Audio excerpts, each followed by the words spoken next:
Hello friends, नमस्कार। मैं हूं नीरज राय और स्वागत है आपका फार्मा हट्स फार्मेसी बिजनेस में। दोस्तों, आज की वीडियो में हम डिस्कस करने वाले हैं इंजेक्शन कितने प्रकार के होते हैं और इंजेक्शन लगाने की क्या थ्योरी है। वीडियो की शुरुआत करने से पहले दोस्तों मैं आपको एक बार सचेत कर देता हूं कि कोई भी इस तरह का काम आप बिना किसी की देखरेख में मत करें। जब भी आप ये काम सीखने जाते हैं, खास करके इंजेक्शन लगाने का काम जब भी आप सीखने जाते हैं, तो केवल थ्योरी के बेस पे आप इंजेक्शन ना लगाएं। उसके लिए आपको प्रैक्टिस करनी होती है और वो प्रैक्टिस आप किसी जानकार और किसी की देख रेख में ही करें। दोस्तों, चलिए आज के वीडियो की शुरुआत करते हैं और आज के वीडियो में हम बात करेंगे केवल इंजेक्शन्स के बारे में और वो कहाँ लग सकते हैं और कैसे लगते हैं। बेसिकली आज के वीडियो में हम 4 इंजेक्शन के बारे में बात करेंगे।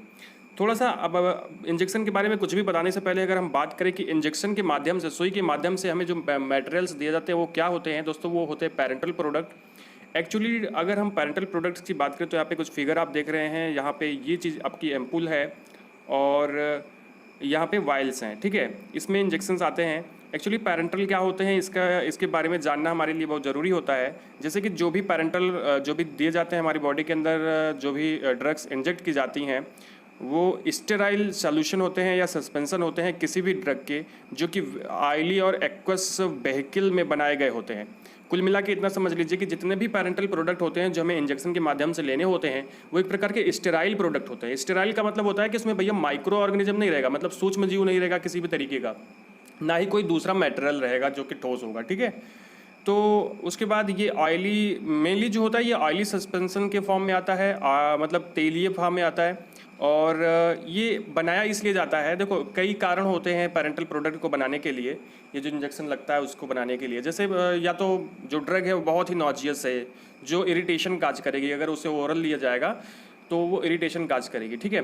या फिर दूसरा कारण हो सकता है कि पेशेंट जो है वो अनकॉन्शियस है, मतलब वो मूर्छित है, बेहोश है, तो ऐसी कंडीशन में उसे ओरली कुछ खिलाया नहीं जा सकता, माउथ के द्वारा कुछ नहीं खिलाया जा सकता, टैबलेट कैप्सूल कुछ भी, ठीक है। तो वहाँ पे जो है यूज किया जाता है आपका पेरेंटल ड्रग या पेरेंटल प्रोडक्ट। देखिएगा यहाँ पे होता क्या है कि और तीसरा जो कारण है वो है कि रैपिड एक्शन के लिए, जैसे बहुत जल्दी एक्शन अगर चाहिए किसी भी ड्रग का तो उसे भी हम पेरेंटल रूट से दे सकते हैं, ठीक है। अब पेरेंटल रूट कई प्रकार के होते हैं और एक्चुअली अगर मैं बात करूं पेरेंटल का मतलब क्या होता है, तो पेरेंटल का मतलब होता है बियॉन्ड द इंटेस्टाइन, मतलब इंटेस्टाइन को छोड़ करके डायरेक्टली ड्रग जो है वो ब्लड में पहुंच जाए। जब हम इंटेस्टाइन से कोई ड्रग पहुंचती है जो हम ओरली लेते हैं तो उसका एब्जॉर्प्शन होता है, ठीक है। एब्जॉर्प्शन मतलब अवशोषण होता है, तो उसमें समय लग जाता है, तो इसलिए इसका उपयोग किया जाता है, ठीक है। अब देखिए यहाँ पे ये आदमी जो है इस तरह से वाइल भर रहा है, तो मैं यहाँ पे आपको प्रोसेस नहीं बताऊंगा इंजेक्शन लगाने के क्या कैसे होते हैं, कैसे आपको दवा भरनी होती है, कैसे आपको क्या क्या सावधानियाँ रखनी होती है, ऐसा कुछ इस वीडियो में नहीं है। तो नेक्स्ट अब थोड़ा सा आगे बढ़ते हैं और types of parental products types of parental roots के बारे में पढ़ते हैं। तो यहाँ पे देखिए लगभग 11 प्रकार का रूट होता है, जैसे intravenous, intramuscular, subcutaneous, intradermal, intrathecal, intraarterial, intracardiac, intracisternal, peridural and intra articular और इंट्रा सेरेब्रल, ठीक है। ये 11 रूट होते हैं, बट इसमें बेसिकली जो है 4 प्रकार के रूट ही यूज होते हैं ज़्यादातर, हमें जो दिखाई पड़ जाता है, जैसे इंट्रामस्कुलर, इंट्रावेनस, सबक्यूटेनियस, इंट्राडर्मल, ठीक है।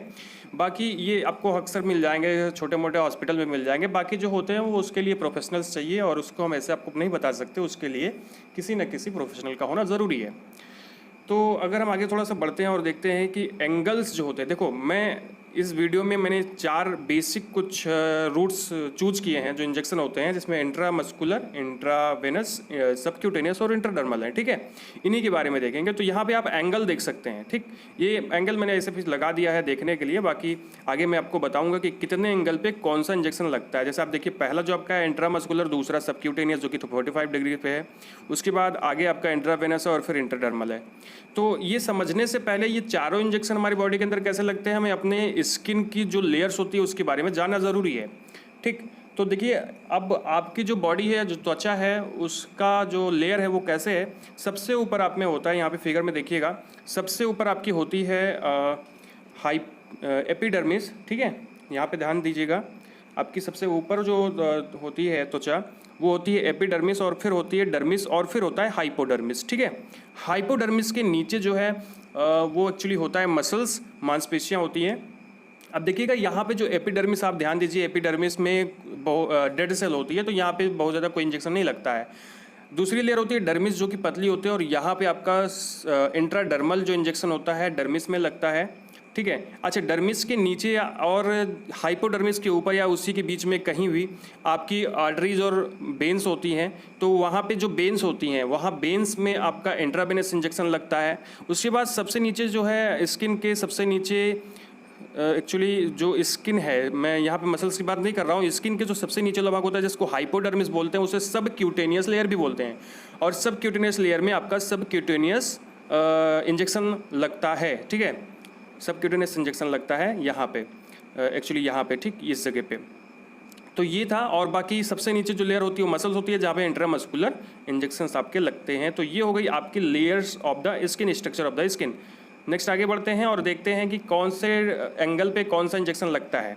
ध्यान दीजिएगा, इंट्रामस्कुलर इंजेक्शन क्योंकि सबसे नीचे लगना होता है और इसकी साइज ऐसी होती है कि अगर आप इसे सीधा सीधा डालते हैं बॉडी के अंदर तो ये बिल्कुल अपने जगह पे पहुंच जाएगा, अपने साइड पे पहुंच जाएगा। बस आपको ध्यान ये देना है कि जहाँ पे आपको बताया गया इंजेक्शन लगाने के लिए वही लगाना है, नहीं तो आप नर्व्स को डैमेज कर सकते हैं, मतलब जो आपके तंत्रिका तंत्र होता है ना उसको डैमेज कर सकते हैं।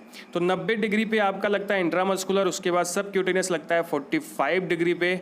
इतना आपको ध्यान रखना है कि जब इंजेक्शन आप जो लगा रहे हैं आपको पूरा का पूरा इंजेक्शन इंसर्ट करना है बॉडी के अंदर, और उतने ही एंगल पे इंसर्ट करना है जितना आपको बताया जाता है। इसी तरह से जो इंट्रावेनस इंजेक्शन होता है वो 25 डिग्री पे यूज किया जाता है। उसके बाद जो आपका इंट्राडर्मल है वो 5 से 15 डिग्री पे यूज किया जाता है। यहाँ पे 10 से 15 है, फिर भी आप 5 से 15 डिग्री पे यूज कर सकते हो जो आपका इंट्राडर्मल इंजेक्शन होता है, ठीक है। देखिए यहाँ पे भी आपकी लेयर्स दी गई हैं, जैसे पहली है एपिडर्मिस, तो एपिडर्मिस के बाद है डर्मिस, और डर्मिस के बाद है आपकी सबक्यूटेनियस टिश्यू, और नेक्स्ट है आपका मसल्स। तो ये 4 प्रकार के इंजेक्शन हम आपको बता रहे हैं। चलिए थोड़ा सा डिटेल में देख लेते हैं कि इंट्रावेनस, सबक्यूटेनियस, मस्कुलर और इंट्राडर्मल इंजेक्शन जो होते हैं उनके बारे में, कि वो कहाँ लगते हैं और क्या होते हैं। ध्यान से देखिएगा, मैं आपको ज़्यादातर फिगर दिखाऊंगा, ज़्यादा कुछ मैं बात नहीं करूँगा, ज़्यादा कुछ बताऊँगा नहीं। फिगर आप ध्यान से देखिएगा तो आपको समझ में आएगा। दोस्तों ये मैं बात कर रहा हूँ इंट्रामस्कुलर इंजेक्शन की, ये फोटो मैंने विकिपीडिया से ली एक्चुअली। इंट्रामस्कुलर जो इंजेक्शन होता है वो कहाँ कहाँ पे लगता है, कौन कौन सा साइट होता है, हमें ये ध्यान देना है। तो इसके 4 साइट होते हैं। एक्चुअली आप जानते हो इंट्रामस्कुलर इंजेक्शन जो होता है वो मसल्स के अंदर में लगता है। तो इसके जो मेन साइट्स हैं क्या हैं, 4 साइट्स हैं, जिसमें पहला है आपका deltoid muscles of the arm, दूसरा है मसल्स ऑफ द थाई, ठीक है, थाई में लगता है। और फिर आपका जैसे वेंट्रोग्लूटियल मसल्स होती हैं हिप में, वहाँ पे लगता है। और डॉर्सो ग्लूटियल मसल्स, खास करके ग्लूटियल मसल्स पे आपका, हिप की बात करूँ तो वहाँ पे ग्लूटियल मसल्स में आपका लगता है, वो चाहे वेंट्रो या डॉर्सल। तो यहाँ पे फिगर आप ध्यान से देखिएगा, आपका पहला जो फिगर यहाँ पे दिखाई पड़ रहा है वो है आपकी डेल्टॉइड मसल्स, यहाँ पे इंजेक्शन लगाया जा सकता है। और अगर मैं बात करूँ दूसरा, तो दूसरा जो है आपका वो है रेक्टस फेमोरिस, यहाँ पे इंजेक्शन लग सकता है। एक्चुअली देखो यहाँ ज़्यादा यूज नहीं किया जाता, खास करके जो आपका डार्सोग्लूटियल मसल्स है, ये आप तीसरी फिगर देखिएगा, डार्सोग्लूटियल मसल, यहाँ पे ज़्यादा से ज़्यादा इंजेक्शन लगाया जाता है, और बाकी डेल्टॉइड मसल्स पे ज़्यादा इंजेक्शन लगाया जाता है। तो ये साइट आपको ध्यान देनी होगी, यहाँ पे इंजेक्शन ज़्यादा लगाए जाते हैं, बाकी और जगह पे उतने नहीं लगाए जाते। तो ये हो गया आपका इंट्रामस्कुलर इंजेक्शन। बात करते हैं सबक्यूटेनियस इंजेक्शन की, तो इसके लिए आपको थोड़ा सा देखना पड़ेगा। सबक्यूटेनियस इंजेक्शन जो होता है वो आपका एडमिनिस्टर किया जाता है आपके सबक्यूटेनियस पार्ट में, ठीक।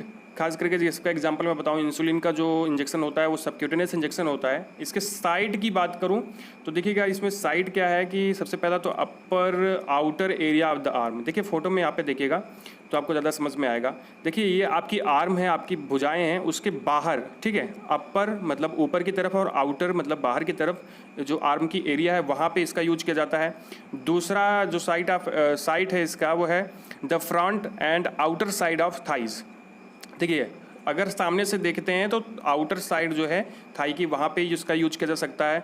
एब्डोमेन के ऊपर यूज किया जा सकता है, आप ध्यान से देखिएगा। Expect for 2 inch area around the naval, ठीक, मतलब आपकी नाभि के चारों तरफ इसका जो 2 इंच का एरिया है उसको छोड़ के इसका यूज किया जा सकता है। उसके बाद आपका जो तीसरा इसका पार्ट है, अगला जो है चौथा जो है, वहाँ पे आपको कहाँ लगा सकते हो, the outer area of the हिप्स, ठीक है। तो उसको आप लगा सकते हो आउटर एरिया ऑफ हिप्स पे। उसके बाद द अपर हिप पे आप इसका यूज कर सकते हो, ठीक है। बैक पे भी इसका यूज किया जाता है, मतलब जो आपकी बैकबोन होती है उसके दोनों तरफ हम इसका यूज कर सकते हैं अगर व्यक्ति थोड़ा सा हेल्दी है तो। अब देखिए, मैं यहाँ पे बात नहीं कर रहा हूँ कि सब क्यूटिनियस इंजेक्शन लगता कैसे है, ठीक। बाकी कहाँ कहाँ लगता है मैंने आपको ये चीज़ें बता दी हैं। नेक्स्ट हम बात करते हैं इंट्रावेनस इंजेक्शंस की। तो भैया इसके लिए ज़्यादा कुछ मैं बात नहीं करूँगा, इसके लिए ज़्यादा कुछ नहीं बताया जाएगा। बस इतना होता है कि ये बेन्स में लगता है, आर्टरीज में नहीं लगता है। बेन्स में, क्योंकि बेन्स का जो फ्लो होता है वो थोड़ा सा कम होता है, इस वजह से वहाँ पे यूज किया जाता है।